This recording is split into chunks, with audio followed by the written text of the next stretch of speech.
Hey, everybody, I don't know about you, but as you've watched out over the world, the war in Russia and Ukraine is not just isolated to Eastern Europe. It's spread all over the world, and you can see it in market instabilities. You can see it here. People who do not think that that war is affecting you, all you got to do is look at gas prices. You look at your food prices. You see the global change that has happened.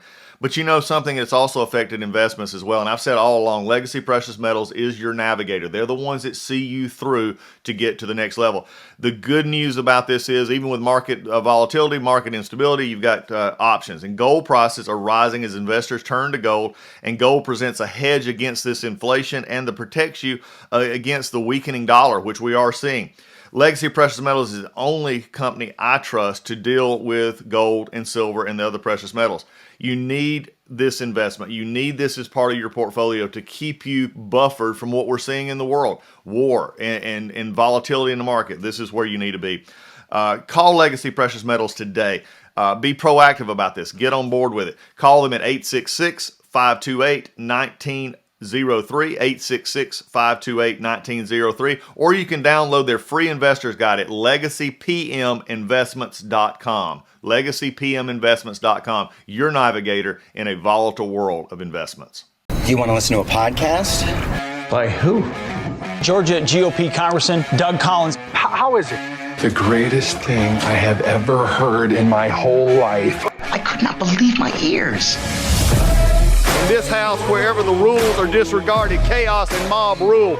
It has been said today, where is bravery? I'll tell you where bravery is found and courage is found. It's found in this minority who has lived through the last year of nothing but rules being broken, people being put down, questions not being answered, and this majority say, be damned with anything else. We're going to impeach and do whatever we want to do. Why? Because we won an election. I guarantee you, one day you'll be back in the minority and it ain't gonna be that fun. Hey everybody, it's Doug Collins. Welcome back to the Doug Collins Podcast. Glad you're with us today. I want to talk about something, and I'm not sure, where we got to this point. But we've gotten to a point now to where violence, and especially political violence, if you don't get your way, is becoming the norm. And now look, this is right now with the January 6th Commission and all the focus on those who entered the Capitol, who did things that they shouldn't have done there. This is being going on. I think the prosecutors are dragging their feet in those cases, and they need to get those prosecuted. If they did something wrong, prosecute them. If not, move on. January 6th Commission, we're talking a lot about that over the last week with the hearings that have already started. The question is are they looking at this from a solution standpoint, or are they looking at it for retribution against Republicans and Donald Trump and others? Or are they actually saying, hey, what actually happened here? How do we prevent it in the future? That's going to be determined as we go along. But there's something that happened last week that I really want to focus on, because when you get to a point in which the words of others incite you to violence, then we're going to have to take an assessment of who we are. And I'm not talking about folks who take what we say and then they twist it and make it into their own agendas, their own problems here. I'm not talking about people who go out and say, well, Doug Collins said that the Democrats were they were not doing legal stuff, and so I'm going to take matters into my own hands. That's somebody who is off on their own and should not be listed. What I'm frustrated with is that why that happens to start with. And this past week, Justice Kavanaugh, a gentleman was arrested outside his Maryland home with weapons and said, I'm going to kill the justice because of this guns issue and because of abortion. Now, this is, again, something that should not be tolerated. It should not be in any way condoned. It should not be encouraged.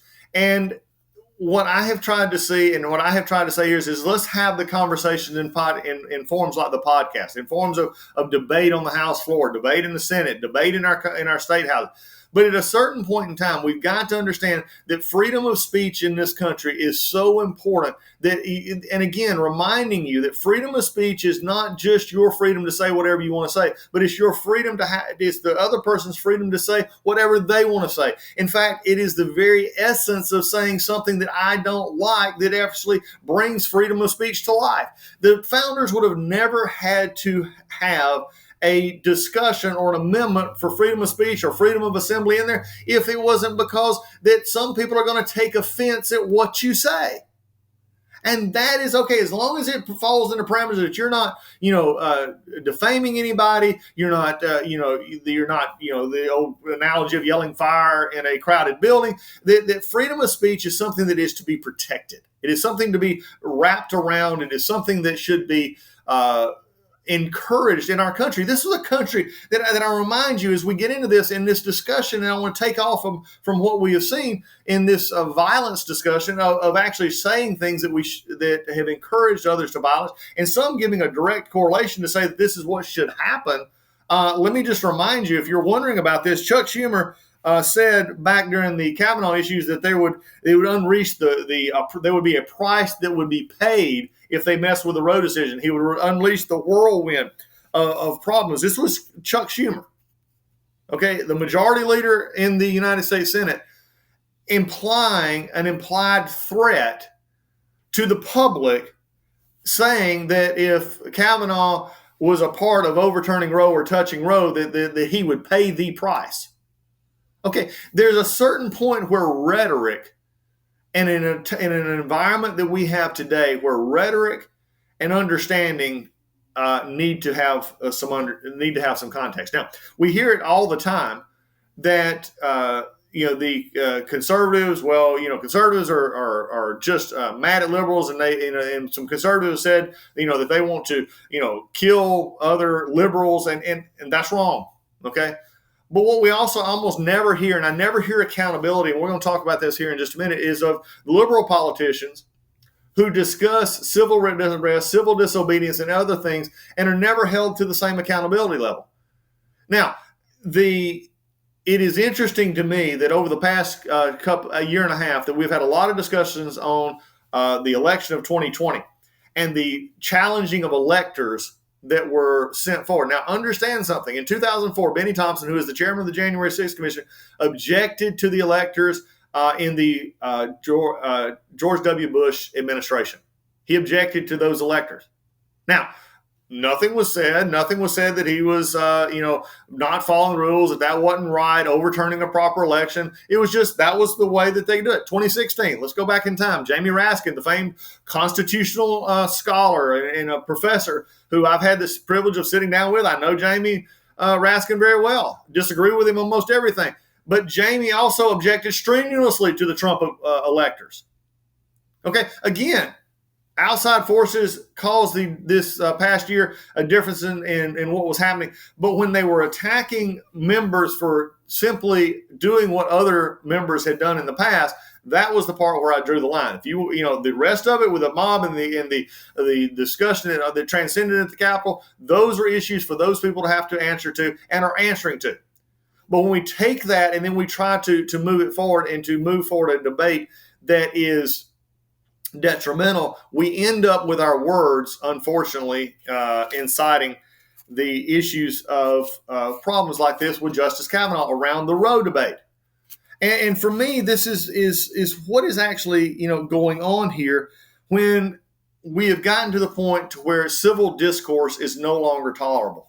Where civil discourse is something that you can say and you can get vehemently upset about. You can even talk about the things that you dislike about the other side. You can bring your points forward, but at the same point in time, and no matter it's not reported, but when you don't take the time to make sure that debate is had in our country. In fact, the biggest concern I have right now in our country is that we talk past each other. And look, I bring out a conservative perspective here on this podcast, and I will continue to do so. But one of the things that bothered me the most during the Trump administration was that the left was never held accountable for the things that they would say and that the things that they would do.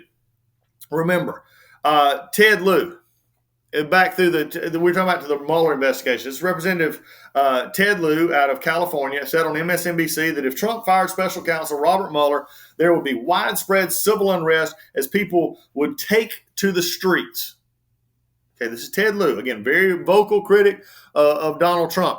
Not only was Ted Lieu making this, James Clapper, who is the director of national intelligence, former director of national intelligence, said that if Trump fired Mueller, that many other Democrats saying Trump firing Mueller would be a result in a firestorm in the streets. Okay, we've already talked about Chuck Schumer just recently. He was talking about the problems of reaping a whirlwind, paying the price if they mess with Roe. Some of those rhetorical arguments, okay, I'll state it, rhetorical arguments, and that no one is saying, to cast any dispersion into going out and actually, doing something in the streets. Although they were saying, look, you do this is, what can happen.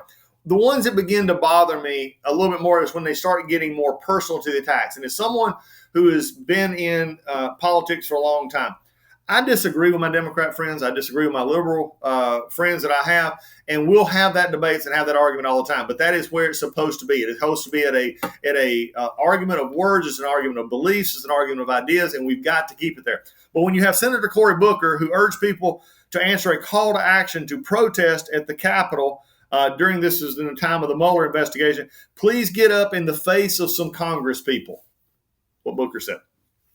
Okay, at a certain point in time, Senator Booker, you're maybe discussion just like some the Republicans said, confront your Congress people, hold them accountable to make sure that they investigate the 2020 election. What's the difference? The difference is that the left is not held accountable here. This is not something that needs to be happening as we discussed it, because when you start getting into this area of Booker and others and saying that this is going to be cause for problems, and then you have Hillary Clinton, who, of course, says you can't be civil with a political party that wants to destroy everything that you stand for. Let me ask a question.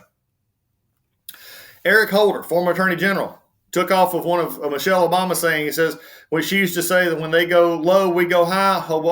Former attorney general Holder said, no, when they go low, we kick them. Okay, again, it is this is a continuation thing. I'm bringing this up that when, we need to be more confrontational. One of the things that is also said is Maxine Waters is one that bothered me when I was in Congress. Maxine Waters said, God is on our side. She also urged activists to physically confront the Trump administration in public places, saying you get out and create a crowd. You push back on them. You tell them they're not welcome anymore or anywhere. Continue to call this out. Folks, it's time we get back to the understanding of who we are as a country, who we are as a people when it comes to our civil discourse. This has to be something that we get into and we research, that we have the conversations, and that we understand that lives matter. And that we, as the only way, as the free country that we are, to have the debate, to have the civil discourse, to have these issues that are coming forward, and to be a part of those, we have to have a robust debate in which the press is not taking sides. The press presents it fairly, and the press then takes and understands that when we have good, honest debate, then we can change minds. But it's not going to be from threatening. It's not going to be from encouraging others or talking to others and saying that violence is the answer. That is not the answer. Okay. Civil discourse is the answer. Our founding fathers set this up. Our founding fathers made this true many years ago. And we have to take that as an example that we move forward in today. If we don't do so, then we're going to continue to see instances like Kavanaugh, in which you have people who are unstable, who do things that they shouldn't do. You're going to still have people like that comes and shoots up a baseball field full of Republican congressmen who are practicing for the congressional baseball game, and comes out to kill. And if it hadn't been for the work of two brave Capitol Hill police officers who stopped this individual, there could have been multiple Congress people who were killed during that time. Now, as you understand this, I understand this completely. You have every right to protest. You have every right to make your opinions heard, and even loudly make your opinions heard. You even have the right, to say, look, we'll vote you out of office. We're going to work against you. You're not going to represent us. All of those things are valid. But the problem is when you have any of these issues that boil over outside of our civil discourse realm, then you have problems. Then you have the problems that we're seeing of violence in our country, in which you're seeing the unrest, and you're seeing unrest that is not put in perspective and going back to the basics of our country and our political system and the things that need to happen here. All I'm saying to you folks is that when it disturbs me, because it's very personal for me. I remember one morning I woke up, I was back in the state of Georgia. I was doing some tours of some facilities, and we was going to have a fundraiser that night, just like Congress people do all the time. And I got to my breakfast, and I had finished up my exercise, and I was getting my breakfast, and my district staff director came down and said, Congressman, we got a problem I need to talk to you about. And I said, what is it? He said, this morning we have the local police department in North Georgia had arrested someone for threatening to harm myself and my daughter. I was stunned at first, and then realized that this was going to happen. And we found this out more, that this was a person who had some mental issues, but they were coming to the fundraiser that night, in which we didn't have security. Normally, you don't have to have security in those kind of situations when you have people who are coming to donate to your campaign and to talk about the issues that are going on. What we didn't realize was that she was upset over some issues, and she was going to take it out on myself and my daughter. That's when it gets real. And when the FBI got involved, when the Department of Justice got involved, and this person was put away for that, it makes you understand that in our society, we have freedoms because people are willing to stand up. We have freedoms because you have the right to express yourself. We have freedoms of the First Amendment so that you can get out there. But we need to make sure that our elected officials continue to promote issues and promote solutions, and that people out there begin to learn that what's going on, why it's going on, and that violence is not the answer. It is civil discourse. It is the learning that we need to focus on, and that is what will keep us as a great country as we have. All right, why does this matter? Well, the one thing that I'm getting concerned about is because I'm hearing more and more, especially on the conservative side, and you're seeing it on college campuses, you're seeing it in meetings and school board meetings and council meetings, you're seeing it in others, in which conservative voices are being pushed aside. And when you raise the level that, when anything you say is accused of being hate speech, or anything you're accused of being a bigot, or you're accused of being, whatever name that they want to attach you to, then what really the left is trying to do from conservative voices is to keep us quiet, is to keep us out of the public place, out of the public spaces.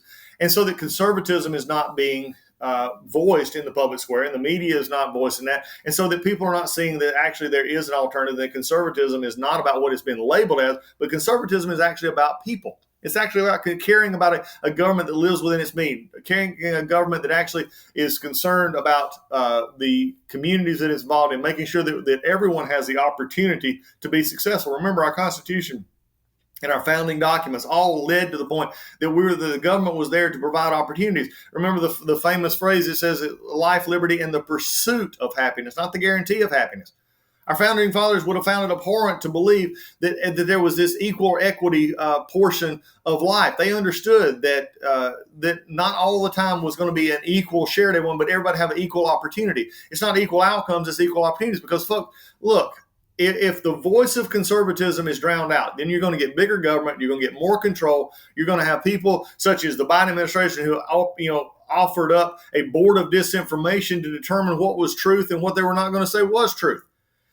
When freedom of speech and freedom evolve, then you have to have voices. And conservatives, you cannot back away from the public arena. You cannot back away and say it's not worth it. You cannot throw your hands up and say, look, I'm not going to deal with this anymore. I'm just going to go live my life and go on.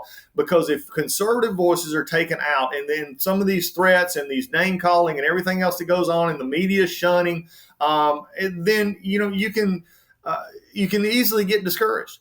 But do not grow discouraged. You've got to stay in this fight. You've got to be there to actually get us through with conservative ideas, conservative values that actually can make a difference. If we do that, then we're able to actually see what we can be as a country in which ideas are flourished, ideas are made, and that when we look ahead, we can know that these things that bind us together are the freedoms that the founding fathers gave to us. This is what I wanted to emphasize to you on this point today. That focus on freedom, our focus on growth, our focus on the joys that we have coming from this life are from the founders that have gave us the ability to grow, gave us the ability to have and set out for us the freedoms that really found who we are. So fine, I can't just say this enough. Conservatives, don't get out of the marketplace. Do not get into a place where you are not willing to grow and take care of your own political voice. If you don't take care of your own political voice, then you're not going to be able to, you're going to get disappointed and you're going to pull back, and the left will win. Do not let the left win. You've got to be active in this. And again, civil discourse, being out there, making your voice known is the way to go. Violence is never the answer in any of these. And it is sad to see that when any conservative slips up and says something about that could be construed as agitating or looking to violence, that the press and media jump all over it. But as the examples that I gave you just a few minutes ago show, that they seem to just turn a blind eye when it comes to the left. So as we're discussing this issue of speech, one of the things that has been frustrating to many in Washington, D.C. and all across the country is the issue with the social media platforms and what's going on. And talking about, as I've sort of emphasized here on speech and who's getting censored, who's getting not. One of the big issues over the last few years, and I've been a victim of this as well, is Twitter in particular was determining what speech they liked and what speech they didn't like, and whether it be in the form of shadow banning or not being able to see some people that you would like to see or find them if you did a search. Twitter was becoming and especially the other social media, Twitter, Instagram, Facebook. Remember, when they first were started, they were able to.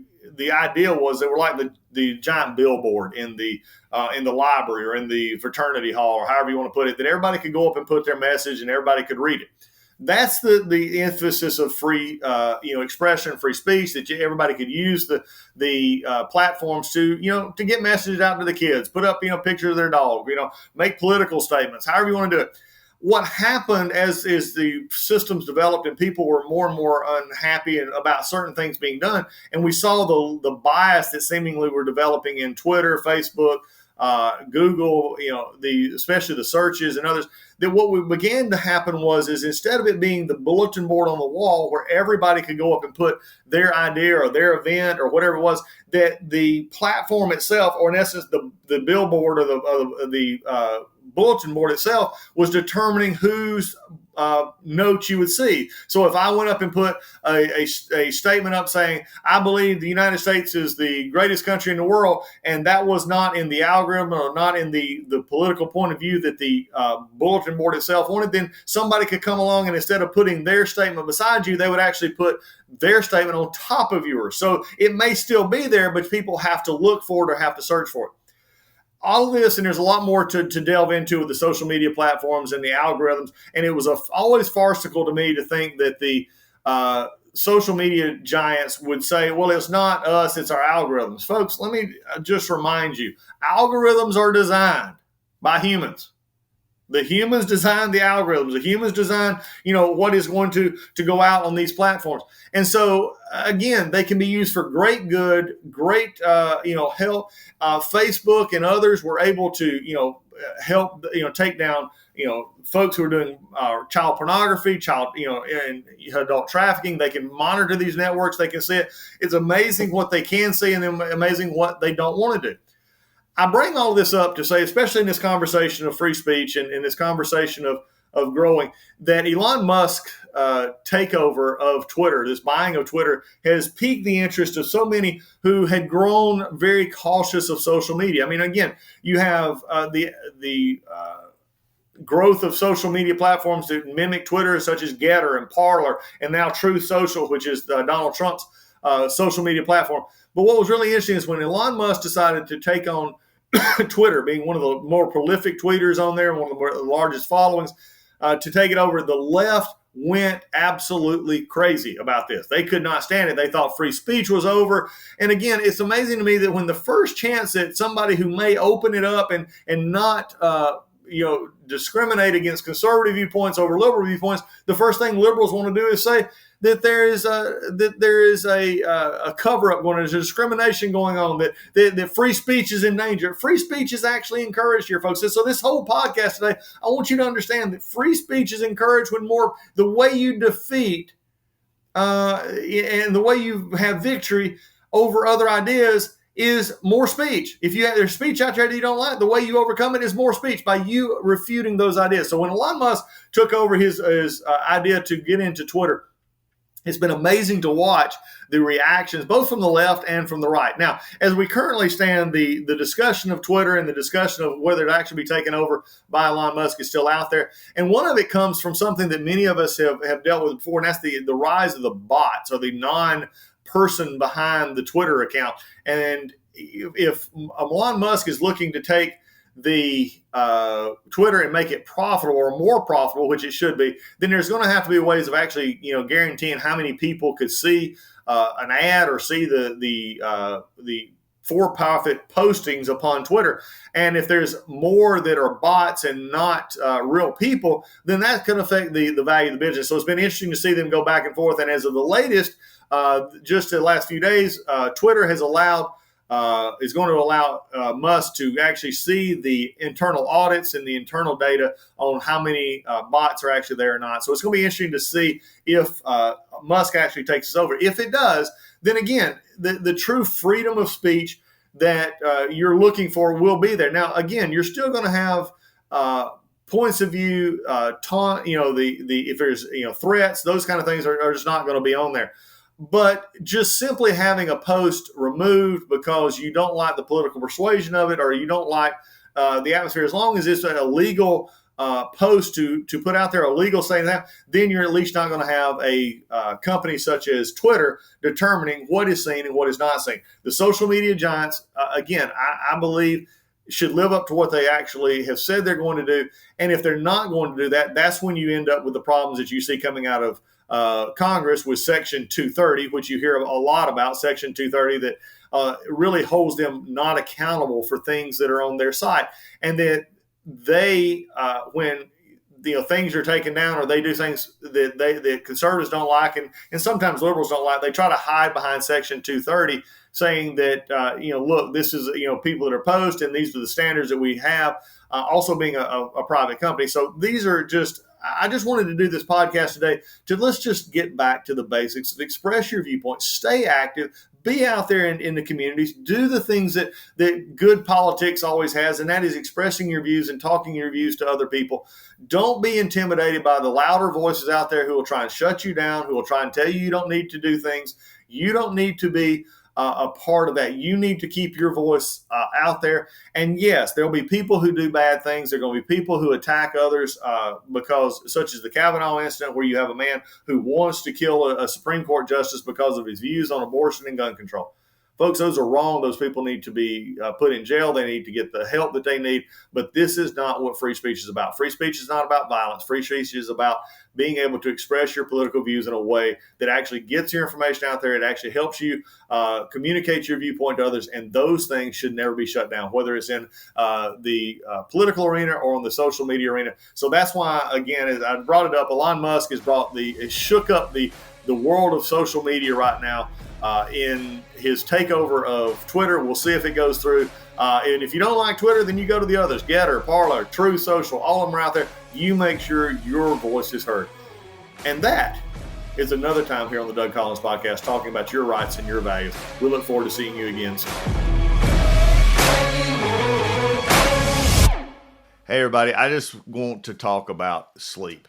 You know why I want to talk about sleep? It's because I just got out from underneath my MyPillow bed sheets and my pillow that I keep under my head every night, because I like to sleep on my side. I like to sleep on my back. I like to sleep, I move at night, and MyPillow is just the best thing that goes under my head. It keeps me getting restful sleep. The sheets are amazing. It's just what you need. Everybody understands you need 7 hours of sleep. Why not sleep in some of the best products out there? And Mike and the folks at MyPillow are great folks to do this with. with, and you can go to mypillow.com or you can call them at 800-564-8475. Use code word Collins, Collins. You won't want to miss this. If you have not got these Giza bed sheets, you need them. They're amazing. They're soft. They don't wear out. You need those to get that sleep against your body at night and provide that cooling, just soothing nature that lets you get the most sleep.